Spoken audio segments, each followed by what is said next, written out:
the biggest mistake that new FPV or old FPV pilots often make.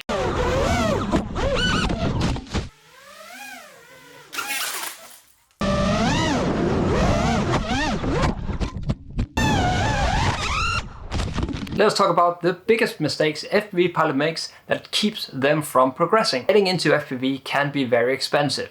So if you're just starting out and just bought everything you needed to go, you're up towards $700. Spend $700 on your first drone, including the radio and the goggles, and you put it in the air. It's very exciting. You feel the adrenaline, you feel all the rush, but also there's a fear there. The fear of crashing.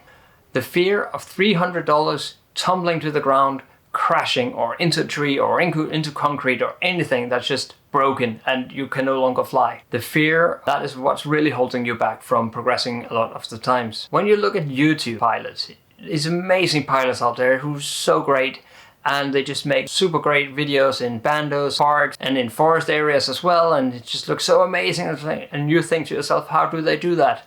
I guarantee you they crash a lot more than they show you. I do too. I crash a lot more than I show on this channel as well. How do you get comfortable with crashing? How do you overcome this fear? Sort of easy, to be honest. What you gotta do is to know how to repair your own drone. I'm not saying that you should go out and build your first drone because, well, that can be intimidating as well. You don't have to do that, but learning how to replace a motor is actually very easy. It's 3 soldering points and 4 screws. Maybe some tape if that needs replacing as well, or depending on how the motor wire is put on. And replacing an arm is often just 2 screws and 4 motor screws, and then just put in a new one and put them back together again. And that is where the majority is. The motors, the arms, and the props. So, what is the biggest mistake that you see FPV pilot makes? Leave a comment down below. Another thing you could do to improve is watch this video. Let's get out there and get flying.